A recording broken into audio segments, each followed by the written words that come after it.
En las montañas del norte de Nicaragua, la vida siempre fue dura. La pobreza y la fe caminaban de la mano, y la esperanza parecía sostenerse únicamente en la promesa de un mundo mejor después de la muerte. En ese contexto creció Vilma Trujillo, una joven campesina de 25 años, humilde, creyente y con un corazón marcado por las carencias. Vilma asistía a una pequeña iglesia pentecostal en la comunidad del Cortezal. Para ella, como para muchos otros, ese lugar representaba consuelo, una vía de escape a la rutina y al sufrimiento. Pero la fe, cuando se deforma, puede transformarse en un arma tan peligrosa como cualquier cuchillo. Dicen que un día, Vilma comenzó a comportarse de manera extraña.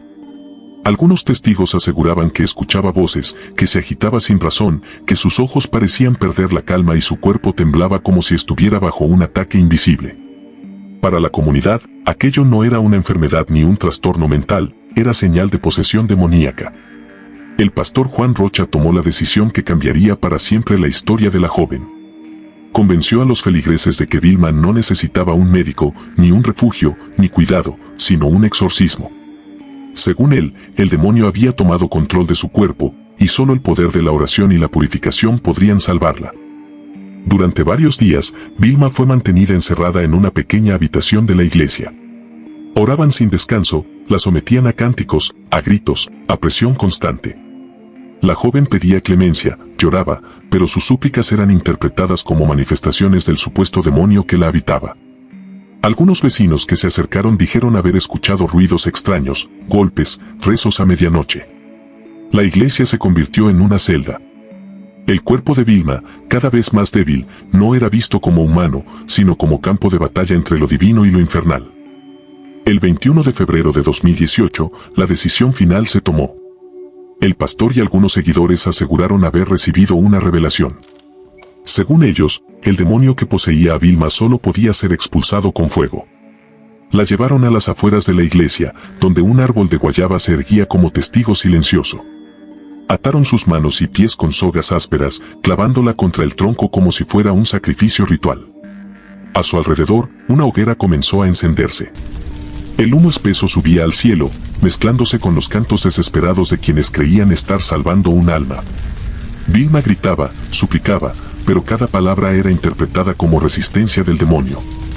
Y así, entre rezos distorsionados y un fuego cada vez más vivo, la joven comenzó a arder. El aire se llenó del olor metálico de la carne quemada. El humo se mezclaba con los gritos hasta que, lentamente, las voces se apagaron. Vilma murió no por un demonio, sino por la fe torcida de quienes la rodeaban. Vela el silencio y el horror. Cuando todo terminó, lo que quedaba era un silencio helado. La hoguera se consumía, y el cuerpo de Vilma era ya un símbolo de algo mucho más oscuro que la posesión.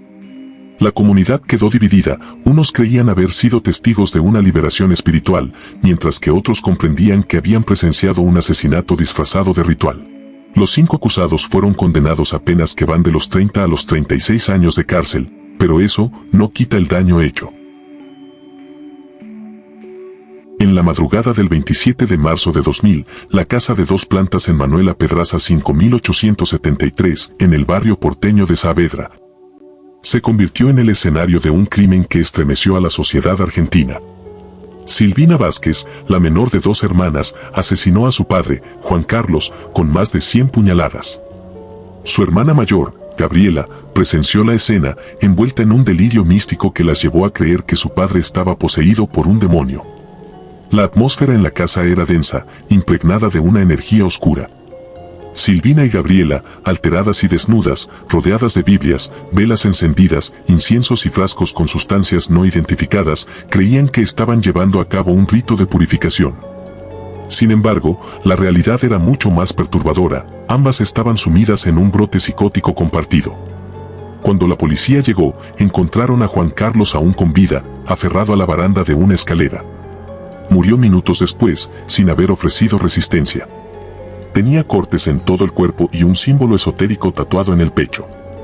La autopsia reveló que estuvo consciente durante el ataque.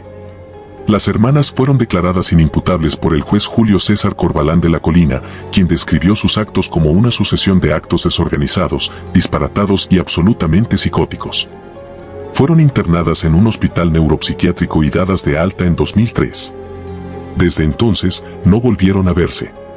25 años después, la casa sigue en pie, la causa está cerrada y las preguntas que dejó aquel crimen siguen abiertas. ¿Qué llevó a estas jóvenes a cometer un acto tan atroz? ¿Fue un brote psicótico, un delirio místico o acaso, algo más oscuro? La historia que estás por escuchar es una de esas que parecen imposibles de creer. Una de esas donde la sangre se mezcla con la fe corrompida y la locura humana se convierte en altar del mismísimo infierno. Moisés Meraz Espinosa no era un hombre mayor, no era alguien marcado por la vida con cicatrices visibles.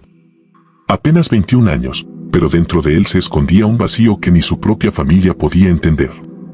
Creció en un hogar común, rodeado de rituales religiosos tradicionales, con sermones que hablaban del bien y del mal, de la recompensa divina y del castigo eterno.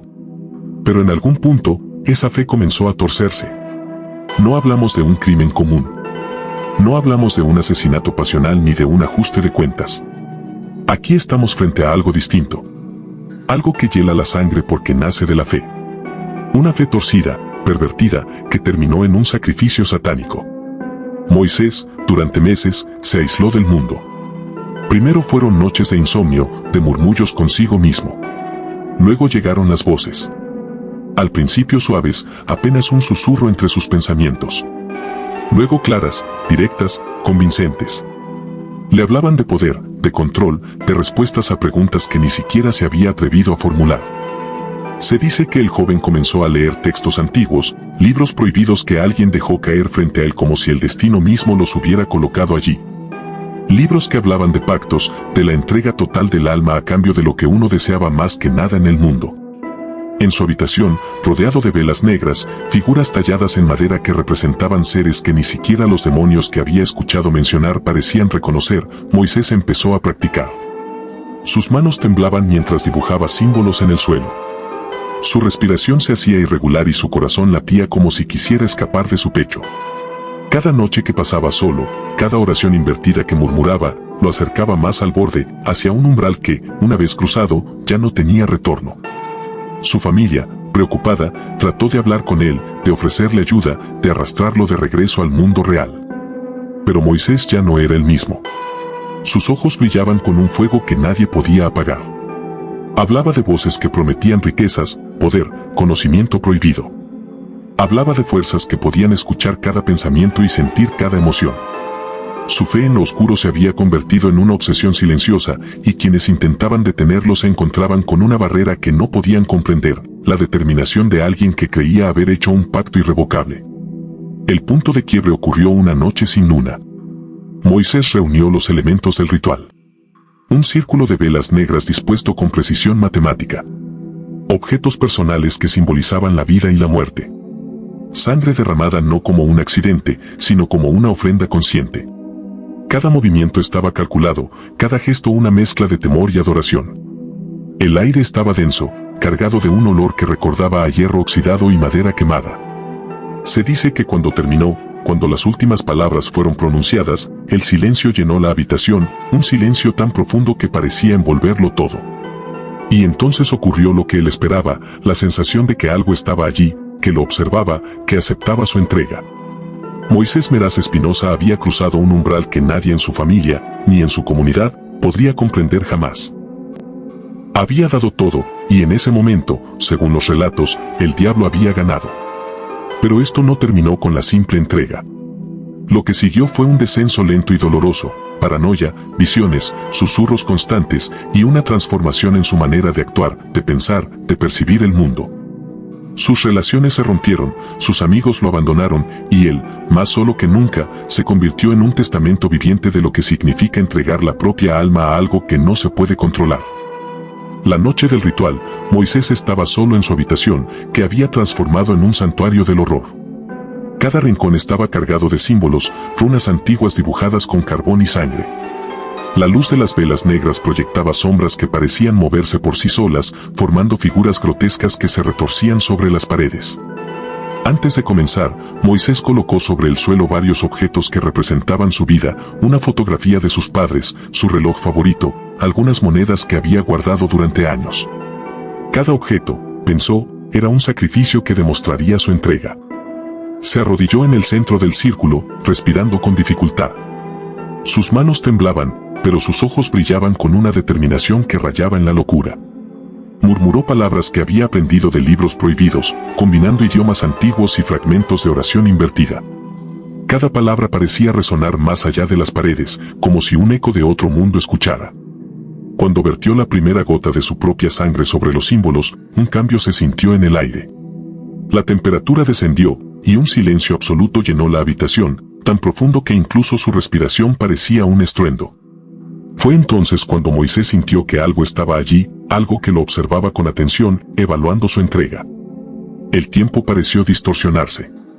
Minutos se convirtieron en horas, o quizás eran siglos, nadie podría decirlo. Las sombras cobraron vida y empezaron a arrastrarse por el suelo, acercándose a él como tentáculos que buscaban tocar su piel. Moisés sintió miedo, pero no retrocedió. Cada temor era una prueba, cada vacilación, un obstáculo que debía superar. El ritual avanzó. Moisés recitó nombres que habían sido prohibidos por siglos, convocando presencias que ningún hombre debía llamar. Sintió un peso en el pecho, como si su corazón intentara escapar de su cuerpo, y escuchó un susurro profundo que no venía de su mente, sino del vacío que ahora llenaba la habitación. Todo es tuyo si lo deseas, decía la voz. Solo entrégame lo que más amas, y te daré lo que más anhelas. Moisés cerró los ojos y ofreció su última resistencia, su miedo, su duda, y finalmente, su alma. La sangre sobre el círculo se mezcló con las lágrimas que caían de sus ojos, y un calor oscuro recorrió su cuerpo. Sintió como si 1000 manos invisibles lo sujetaran, abrazándolo y arrastrándolo al abismo de un poder que no podía comprender del todo. Cuando el ritual terminó, Moisés no era el mismo. Su cuerpo estaba exhausto, pero sus ojos reflejaban algo nuevo, conocimiento prohibido y un poder que solo alguien que ha hecho un pacto verdadero podría poseer.